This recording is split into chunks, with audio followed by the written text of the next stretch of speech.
hopping on with me today. Oh my gosh, of course. Thank you.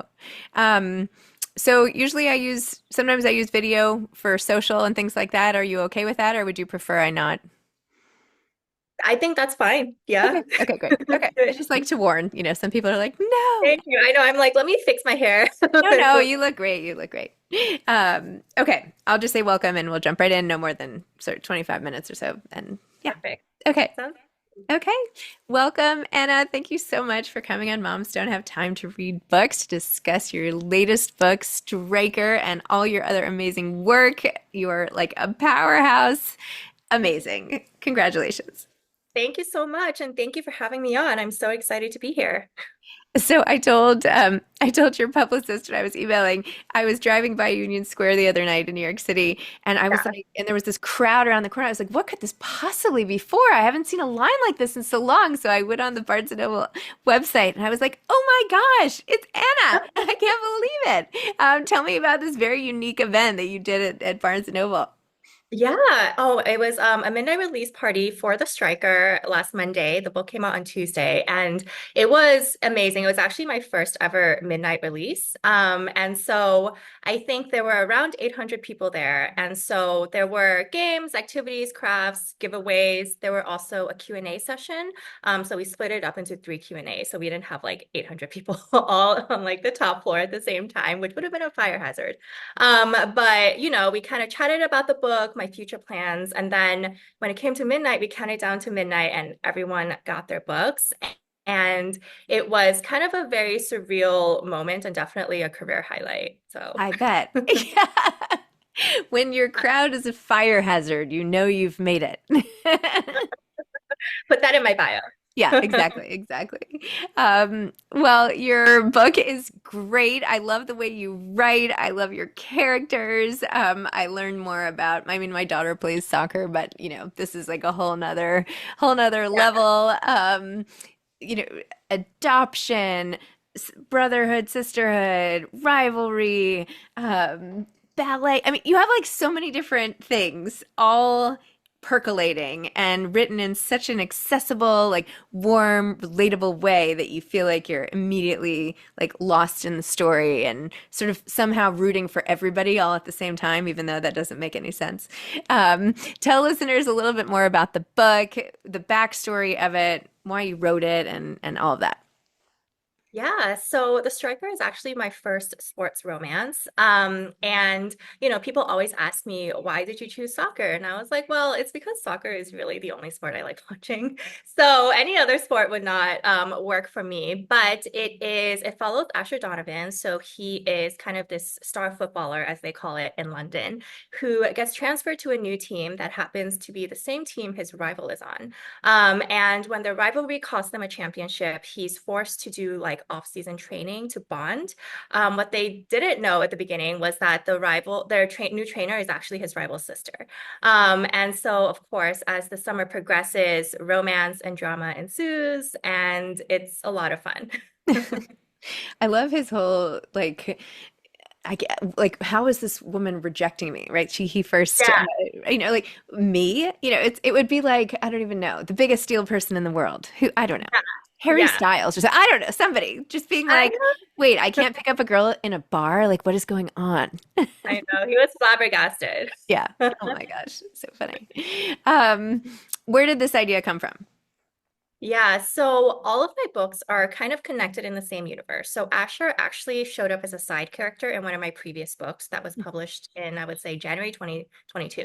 And he kind of just popped up on his own. Like I hadn't planned to write him as a side character, but he showed up at one of the main characters' weddings. And I was like, oh, like a hot professional athlete, I could probably do something with this in the future, but I let him sit on the sidelines for a bit, percolate a bit until I was ready to kind of delve into the sports romance side of things. And then last year, I was like, I think now is the time. I think it's his time to shine. And especially with the World Cup coming around, and I have been watching, some soccer games at the time, and I was like, I think I'm just in the mood to write this book. And I did.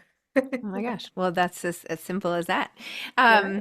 Take me back. Like, where did you grow up? When did you start writing? How did you break into this industry? Like, what's Yeah. the backstory? Oh man, it's I'll give you a condensed version. So I started writing actually when I was very young as a way to kind of improve my English because I grew up in an immigrant household and we didn't speak English at home. So when I went to school, I had to take English as a second language classes. And my mom, to kind of speed me along a little bit, she was like, "Hey, why don't you write me a short story in English every day?" And I did, and it kind of kicked off my love for writing. But Wait, when can I we pause there for a second? If I said that to my kids, they'd be like, "No." Like you were just like, "Okay, really, I'm just gonna write a short story every single day," and that just like was how it went. yeah, I guess I was naturally inclined to like it, I guess. In my mind, I was like, oh, she really likes my stories. And granted, I don't know if the stories I wrote back then were actually like very good. I was like 5 years old. But I wrote her a little thing and she kept them and she also very much nurtured that side of me. Like she would take me to the Hmm. library every weekend. She really nurtured my love of books. But it was so funny because I think I was maybe 8 or 9 and I told her, I was like, Mom, I think I want to be an author when I grow up. And she kind of looked at me and she was like, oh, she's like, I love that as a hobby, but Okay. for a job, maybe something a little bit more financially stable. And I think especially because at that time, it's kind of that like, our cultural mindset. It's like you have to have like a more stable job in like the doctor, lawyer field or whatever, and Hmm. artistic endeavors are not as stable, right? So I kind of took that and I studied something else in college, international relations. And for a long time after I graduated college, I actually did not write or read for leisure for a very long time because life just got so busy.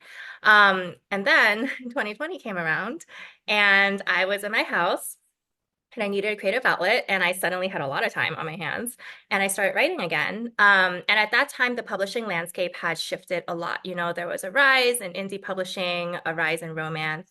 And I published my debut series in 2020 and then I published Twisted Love, which was my breakout in 2021. And it just kind of took off from there.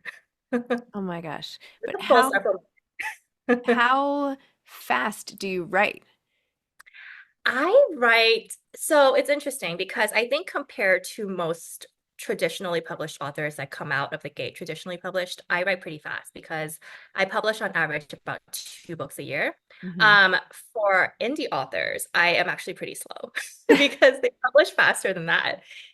Some publish every like 3 to 4 months, and I can't write like that. But I think the way my brain works is that if you give me a time frame, whether it's like 6 weeks or 6 months, I will just fill in, like I will get it's done in whatever that time frame is. So yeah. I like to believe I'm the same way, and yet it's not happening that easily.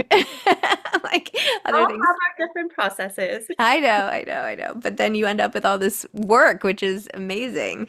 Um, what makes a good story? Like, what do you think are the ingredients? Like, when you're even thinking about an outline or an overview or whatever before you jump into a story, like, what does it have to have? What do you think?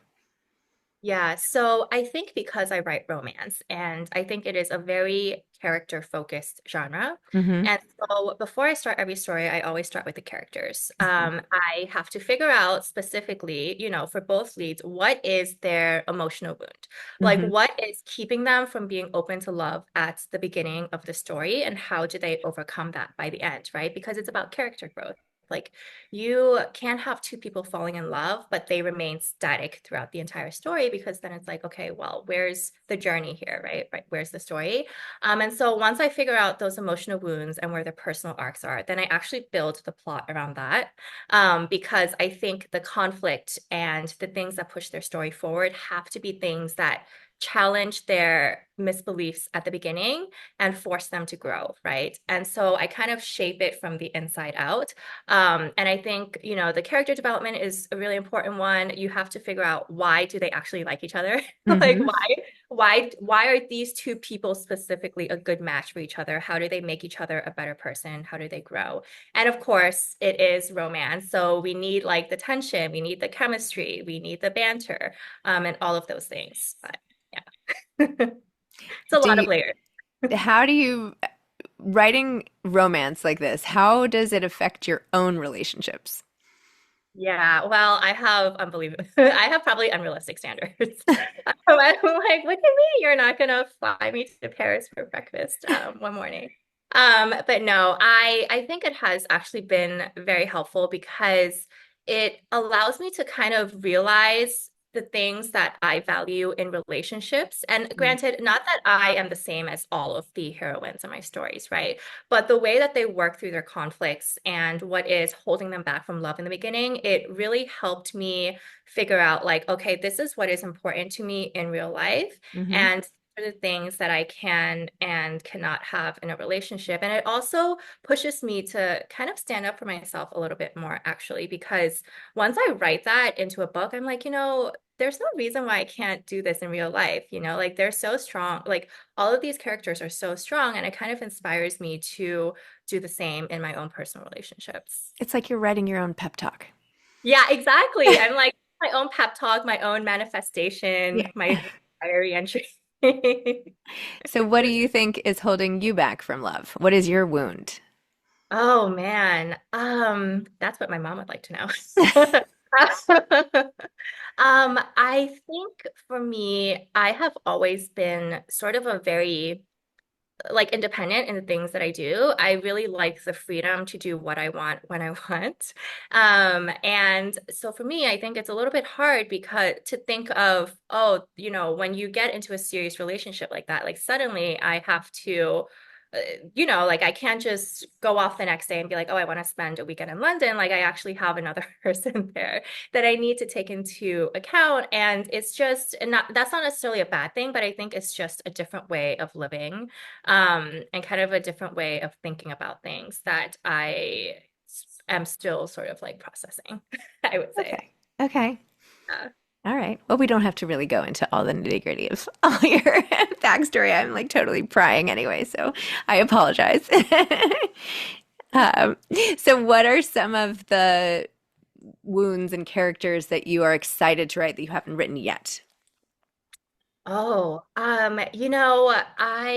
am excited so I've never written kind of a single parent romance before. And I'm excited to kind of delve into that because those stories are so interesting because there is the main couple, but then there's sort of like a third character who's so important, right? Which is like the child or the Hmm. children. Hmm. And that really changes the dynamic of the story. And I think it'll present kind of a new challenge for me to figure out how to weave that story together, especially because I don't have children. So I'm kind of like, it would be a whole new area for me to explore. So I'm excited about that. Well, if you would like some research, come on over. Thank Happy to share any anecdotes or whatever. I have four kids, so yeah. you. But those stories are really fun, and also the element of unpredictability that kids bring into every story. They're so funny too, because sometimes kids will just tell you like they have unfiltered thoughts, and I think they're just like hilarious. So, what are some of the things you like to do when you're not writing? Yeah. Um, I'm a big traveler, so I love traveling. I used to kind of do travel photography for a little bit, which I've since swapped for writing. But I would love to kind of delve back into that. And this is going to sound so nerdy, No, it's not. No, it's but not. I love crossword. I love crossword puzzles. I love puzzles of any kind, actually. And I think for me, when I need to de-stress or decompress, it's a good way for me to have like something fun that is engaging, but also it doesn't take like too much mental energy if I'm doing like a jigsaw puzzle or something like that. Hmm. Hmm. Um, so I really love that. It's fun. I like Scrabble a lot. Do you play Scrabble? Oh my gosh, yes, I do love Scrabble. Word puzzles, word games, those are that's my catnip. Oh my gosh, I should host like an author Scrabble fest, right? That Oh would my be because it would be like everybody would like be starting on such a higher level. All these wordsmiths, and we could have like a whole like competition and like a God. Scrabble off or something. I don't know. Wouldn't that be That fun? would be so much fun. I Yeah. love a good board game night. Yeah, me too. I've never actually hosted one. Okay, well, this is now on my list of events. And you'll have to come and we'll have to play. It's I'll have gonna to be fun. nerdy but fun. No, I love it. Um, And how about when you read? Like, what are some of the things that you've read lately or that you've loved or that you wish you could write or wish you had written or whatever? And it's interesting because I write romance. But I have when I'm writing romance, I actually have to read other genres, just to kind of take my mind out of that space. I'm like a little too into it. So I have really been on a sci-fi kick recently. Mm. And I know I am so late to the game in terms of this book, but I recently read Project Hail Mary by Andy Weir, which I loved. It was so much fun. And I also read The Illuminae Files by Amy Kaufman, and Jay Kristoff. That's more of like a young adult series, lots of action, a little bit of romance. So it's right up my alley, and I've loved both of those. And currently I am reading Remarkably Bright Creatures by Shelby Van Pelt. And it's been a lot of fun as well. I love octopi. And I'm like, I don't think I can ever like really eat calamari again after Yeah. after I read this book, but it's okay. Yeah. Oh my gosh. Well, you meet your fans all the time. I mean, 800 people just in one night in one store. I mean, that's crazy. Have you ever had an interaction with a fan that has made you cry? Oh my gosh. I wouldn't say cry necessarily, but I have gotten emotional a few times because, you know, for me, reading was such an escape growing up, and it has gotten me through a lot of hard times. And that's one of the reasons why I love writing and putting my work out there, is hoping that it will touch at least one person the same way. And so when people come up to me at signings, or even when they send me emails and they say, your books have gotten me through like some of the toughest times of my life. Or I feel seen in your books because of the cultural representation or other types of representation, and I've never seen people that looks like me in romance books before. And that, I think, hits a very special spot inside of me, because that really is like one of the main reasons why I love writing. And so, but I try to like read those notes when I'm alone at home, so I'm not like sobbing in public. Oh my gosh, I love it. Okay, so what is the next book coming out? Yeah, so the next book coming out is actually King of Envy, which is coming out in March 2025. And that is actually a different series than my Striker series. So King of Envy is part of my Kings of Sin series, which are billionaire romances that are themed around the seven deadly sins. And so it follows Vuk and Ayana, and it's a little bit of an interesting one because in this book, she starts off being engaged to his old college roommate. And he doesn't know that that is actually an engagement of convenience. So they don't actually have feelings for each other, but he is like in love with her, right? So there is so much drama and so much like tension and pining. And I am kind of in love with them. I'm kind of in love with them. Yeah. Amazing. And tell me all the news for the film world, the adaptation, blah, blah, blah. Oh, I don't know what I can share at this time. But I would love to see the my books on screen one day, and hopefully it will come sometime soon. Okay. That's all I can That say. was quite the teaser. I liked that. I That was know. great. Amazing. Well, Anna, thank you. I am literally in my head being like, I'm gonna write to Scrabble after this. I'm gonna pitch them Yes, the idea of us doing like a Scrabble off or something and get a absolutely. sponsorship. Don't you think we could do a whole thing? Wouldn't it be fun? Absolutely. It's gonna be so much fun. I Yeah. love it. Yeah. Okay. I think that I I'm on a mission now. Thank you for that. You never know where these ideas come from, but know. yeah, why not? It's a great story. Yeah. You're like, how did you come up with the idea of this night? Well, Well, well, I mean, to be honest, every good idea I have in my life and everything that has happened in my life is because of this podcast. So there you go. So thank you for being a part of it. Thank you for coming on. Congratulations on the striker, and thank you for the fun I had reading it and all the entertainment and all of that. So congrats. of course. Thank you so much for having me on. This was so much fun. It's my pleasure. Okay, bye-bye. Bye.